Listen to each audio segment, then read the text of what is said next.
Terima kasih sudah bersamaku hari ini di Menikmati Hidup Setiap Hari.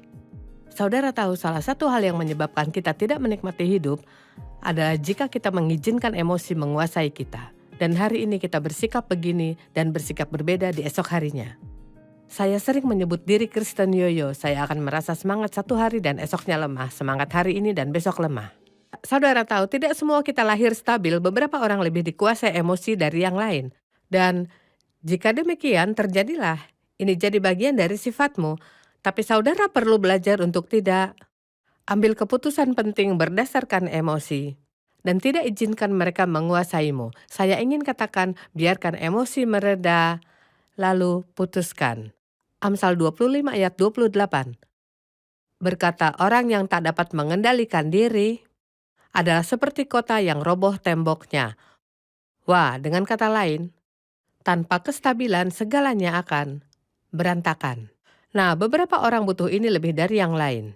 Beberapa orang tidak dikuasai oleh emosi. Kata emosi punya definisi yang menarik. Artinya menyenangkan, untuk menggerakkan. Dan saya suka ini untuk pindah. Menyenangkan, menggerakkan, dan pindah. Saudara tahu ada emosi positif dan emosi negatif. Amarah adalah salah satu emosi negatif yang terkuat. Kesenangan adalah salah satu yang positif. Tapi saudara tahu keputusan tidak boleh ditentukan oleh emosi. Saya sudah mengajar firman Allah selama 45 tahun dan saya bisa katakan setelah 45 tahun dalam pelayanan. Ini adalah pekerjaan berat. Dan saya ingat sudah beberapa tahun yang lampau seseorang bertanya bagaimana rasanya semua perjalanan di dalam pelayananmu. Saat membawa dirimu pada masalah dan tak bisa selesaikan, ini karena saudara mulai menanyai diri bagaimana rasanya dan biarkan perasaanmu menilai. Jika saudara tahu Allah sudah memanggilmu melakukan sesuatu atau jika saudara telah berkomitmen pada suatu hal. Hari ini ada begitu banyak orang tidak berkomitmen, mereka tidak jaga komitmen. Dan sebagian karena kesenangannya sudah berlalu dan mereka tak ingin menyelesaikannya lagi. Alkitab berkata berpegang pada sumpah walaupun rugi. Dengan kata lain, jika berjanji akan suatu hal saudara harus lakukan. Bahkan jika hal itu menyiksamu. Karena itulah yang orang Kristen, dewasa, dan stabil lakukan. Atur emosimu, hidup melampaui perasaanmu. Nah, saudara tahu Petrus adalah orang yang mudah goyah. Ia akan melompat karena emosi dan bertindak. Dan Petrus akhirnya menjadi rasul hebat. Jadi kabar baiknya adalah kita bisa berubah. Roh Kudus akan menolong kita berubah. Matius 16 ayat 13-19.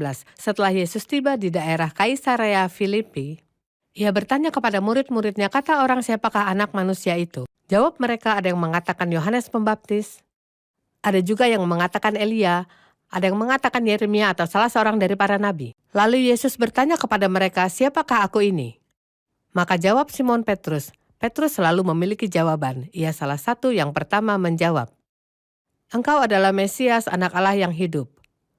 Kata Yesus kepadanya, berbahagialah engkau Simon bin Yunus, sebab bukan manusia yang menyatakan itu kepadamu, melainkan Bapakku yang di surga.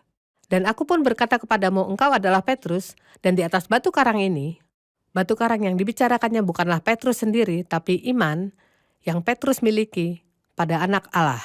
Di atas batu karang ini aku akan mendirikan jemaatku dan alam maut tidak akan menguasainya. Saudara tahu inilah saat. Menjadi saat paling luar biasa. Apa katamu, siapakah aku ini? Beberapa bilang ini, siapakah aku ini? Engkau adalah Mesias, anak Allah yang hidup.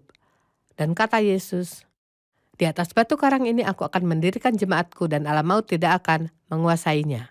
Kepadamu akan kuberikan kunci kerajaan surga yang mewakili otoritas dan kuasa. Siapa yang tak inginkan otoritas dan kuasa? Saya mau. Saya tak mau iblis berjalan melangkahiku dan mengambil untung dariku. Saya ingin punya kuasa terhadapnya dan tahu bagaimana menggunakannya. Kepadamu akan kuberikan kunci kerajaan surga. Apa yang kau ikat di dunia ini akan terikat di surga. Dan apa yang kau lepaskan di dunia ini akan terlepas di surga. Dengan kata lain, aku akan memberimu kekuatan dan wewenang untuk membawa surga ke bumi. Dengan kata lain, melalui kuasa Allah, kita bisa bertindak sebagaimana cara surga bertindak menghadapi situasi. Petrus telah menerima pewahyuan besar dari Allah, tapi 2 ayat kemudian, saya tak tahu berapa lama, tapi mungkin tidak lama, 2 ayat kemudian di Matius 16 ayat 21-25, Dikatakan sejak waktu itu Yesus mulai menyatakan kepada murid-muridnya bahwa ia harus pergi ke Yerusalem dan menanggung banyak penderitaan dari pihak tua-tua, imam-imam kepala, dan ahli-ahli Taurat, lalu dibunuh dan dibangkitkan pada hari ketiga. Wow. Jadi Yesus menjelaskan pada para murid hal mengerikan yang akan dilaluinya. Karena ini adalah yang jadi kehendak Allah bagi dirinya. Ia akan pergi ke Yerusalem, ia akan menderita, lalu ia akan disalibkan, ia akan mati, dan ini semua tak akan jadi mudah. Tetapi Petrus menarik Yesus ke samping. Ini selalu menakjubkan. Tetapi Petrus menarik Yesus ke samping dan menegur dia. Siapa yang berani-beraninya menegur Yesus? Ya, Petrus melakukannya akibat emosinya. Tuhan, kiranya Allah menjauhkan hal itu. Ia mengasihi Yesus dan tak ingin melihatnya terluka.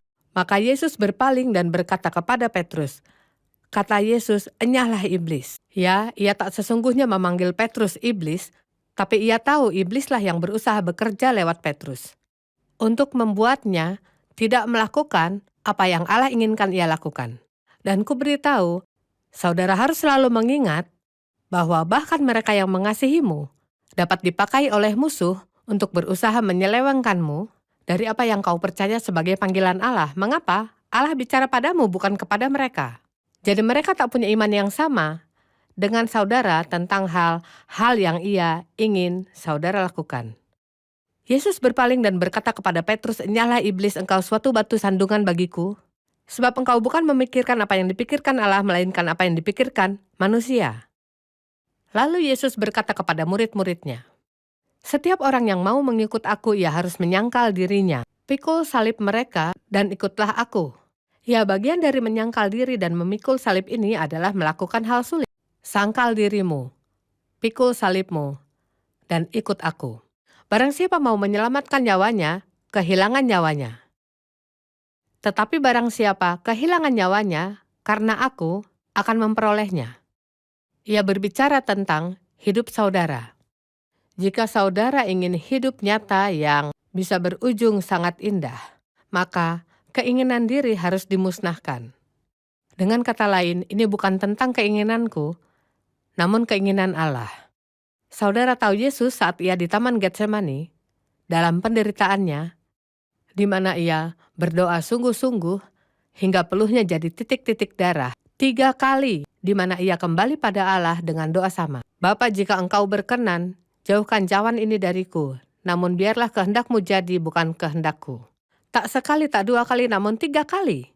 Jadi, kurasa cukup aman mengatakan, Yesus sungguh tidak mau menjalani penderitaan itu, dan saya paham itu. Maksudku, Yesus itu kudus, dan ia Allah, dan baginya untuk memikul dosa seluruh manusia, saya tak bisa membayangkan betapa mengerikan rasanya. Itu lebih berat dari penyiksaannya, lebih berat daripada penyalibannya. Ini sulit.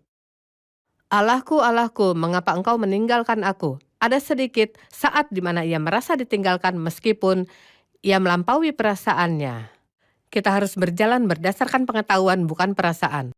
Belajar bertindak dari kebenaran, bukan dari perasaanmu. Yesus memberitahu para murid bahwa mereka harus stabil dan rela untuk berkorban. Keputusan tidak seharusnya dibuat berdasarkan perasaan. Dan saya percaya bahwa ini yang Allah ingin kukhotbahkan. Dan Allah ingin saudara menerima ini untuk tidak dipimpin oleh perasaan, namun untuk kesampingkan perasaanmu dan meminta hikmat Allah. Hikmat melakukan sekarang yang akan memuaskan kita nanti. Emosi bertindak sekarang yang rasanya baik dan tidak peduli tentang nanti. Saudara harus bisa berpikir secara realistis. Bangun dirimu, bangun hidupmu di atas firman Allah. Matius 7 ayat 24, setiap orang yang mendengar perkataanku ini dan melakukannya, ia sama dengan orang yang bijaksana yang mendirikan rumahnya di atas batu. Dengan kata lain, jika saudara hidup sesuai firman, bukan sesuai perasaanmu, atau bahkan pemikiranmu, atau bahkan keinginanmu, saudara tahu jiwa adalah pikiran kita, kehendak dan emosi kita, dan bagian diri itu, jika tidak diserahkan pada Allah, dan jika kita tak membiarkannya memimpin area-area itu dalam hidup, maka kita bisa membawa diri pada masalah. Berpikir saja tak membuat sesuatu benar, saya harus lihat apa ini selaras dengan firman Allah. Dan kita perlu berakar dalam kehendak Allah dan firman Allah dan kasih Allah. Kita perlu mendengar firman dan bersiap untuk lakukan firman, entah bagaimana rasanya. Kita adalah duta Kristus, kita mewakilinya, ia menunjukkan dirinya kepada dunia lewat kita. Dan jika ada yang perlu dunia lihat saat-saat ini adalah stabilitas, yaitu orang-orang yang menyatakan mereka percaya dan mereka tunjukkan iman itu dalam kesesakan mereka. Ia rindu agar saudara ke surga nanti, tapi bukan hanya ini kerinduannya, ia ingin memakai saudara saat saudara hidup.